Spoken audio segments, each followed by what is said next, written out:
बिस्मिल्लाहिर्रहमानिर्रहीम। अस्सलाम वालेकुम डियर स्टूडेंट्स, एक बार फिर से मैं आप तमाम स्टूडेंट्स को गैब्स के लाइव स्टूडियो से खुशामदीद कहता हूँ। मैं हूँ आपका चाइनीज़ लैंग्वेज ट्रेनर वहीद ढक्कू। जी डियर स्टूडेंट्स, आज का जो लेसन नंबर है वो है 19। लेसन नंबर 19, सबक नंबर 19 को हम पढ़ने जा रहे हैं। तो इसका टॉपिक है आज का नेम्स ऑफ पर्सन्स, मतलब के अशखास, लोगों के नाम या बंदों के नाम, बाशिंदे या शख्स का नाम डिफरेंट। तो ये HSK 1 और YCT 1 और 2 की वोकैबुलरी है, जिसको हमने कुछ वर्ड्स हैं पहले भी पढ़ा हुआ है। तो स्टार्ट कर रहा हूँ। आज का जो पहला लफ्ज़ वो है ख।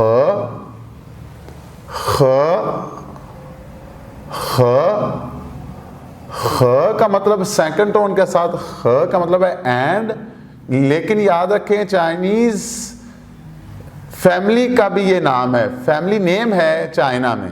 तो और या इसका मतलब है चाइनीज की फैमिली का नाम ख भी है, ख। दूसरा लफ्ज है लाओश। लाओश लाओश लाओश का मतलब है टीचर या फिर उस्ताद, तो लाओश। जो तीसरा लफ्ज है वो है नी।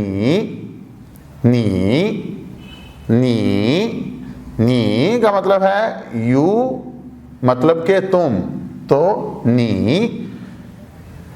अगला लफ्ज है श। श श श का मतलब है टू बी के मतलब के होना, और इसको हम इज आ एम के जिम्रे में इस्तेमाल करते हैं जी, जिसको हम इधर कह सकते हैं कि ये हेल्पिंग वर्ब के तौर पे इस्तेमाल हो रहा है। अगला लफ्ज है था। था था था का मतलब है ही, शी, इट, गॉड के लिए इस्तेमाल हो रहा है या थिंग्स और एनिमल्स के लिए। तो इसका मतलब है वो। था का मतलब है वो, मतलब के लड़का, लड़की, खुदा, चीज या जानवर के नाम को हम जब इन सभी के लिए क्या एक ही वर्ड इस्तेमाल होगा, वो है था। था। अगला लफ्ज है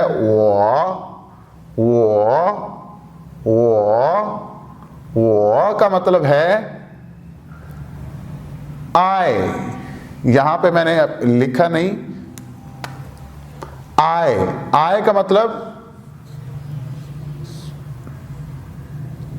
आई और मी, मैं या मुझे या फिर मुझे। तो डियर स्टूडेंट्स, वो का मतलब क्या है, आई और मी। तो जो नेक्स्ट वर्ड है वो है वोमन। वोमन वोमन वोमन का मतलब है वी। वी का मतलब हम, तो वोमन। और जो अगला लफ्ज है वो है चोंगकोरन। चोंगकोरन चोंगकोरन। इसको हम चोंग में गाफ भी लिख रहा हूं और काफ का भी हम इसको कह सकते हैं थोड़ा सा, चोंगकोरन। चोंगकोरन का मतलब चुंगो चाइनीज और रन का मतलब पीपल या पर्सन।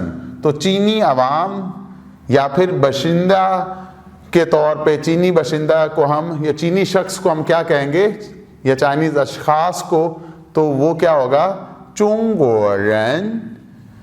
चोंगकोरन चोंगकोरन। शेई नेक्स्ट वर्ड है शेई, या फिर इसको डियर स्टूडेंट्स शुई, शेई या फिर Shuey, Shuey, Shai, Shuey, Shai, Shuey. इसका मतलब क्या है, हु या के कौन। तो कौन को हम दो तरह से कह सकते हैं, शेई, शेई या फिर शेई। आखिरी जो लफ्ज है आज का वो है त।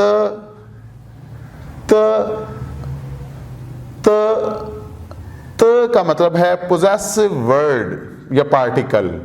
पोजेसिव का मतलब कि मलकियत के तौर पे ऐसा लफ्ज़ जो इस्तेमाल होता है। मिसाल के तौर पे अगर मैं कहता हूँ थात उसका, वत मेरा, व मंत हम सब का, तो इसमें क्या है, मलकियत है। इस पे हमने पहले भी ये लेसन पढ़ा हुआ है। अगर मैं कहता हूँ लाशद तो टीचर का, के की, तो इसका मतलब इसको हम का के की के तौर पे भी इस्तेमाल कर सकते हैं। का के की। तो अब मैं कहता हूँ अगर नीत तो क्या हो जाएगा, तुम्हारा, और नीमंत क्या हो जाएगा, तुम सबका। तो डियर स्टूडेंट्स, इसी के साथ इजाज़त, और इन वर्ड्स को अच्छे से आप बार बार प्रैक्टिस करें, इनकी टोन्स का ख्याल रखें और बार बार लिखें, और फिर रोज़मर्रा ज़िंदगी में अपने दोस्तों के साथ इन अल्फाज का इस्तेमाल करें। तो आपकी दुआओं का तलबगार वहीद ढक्कू मालिया इजाज़त चाहूँगा। अल्लाह हाफिज़। ज़ाइची।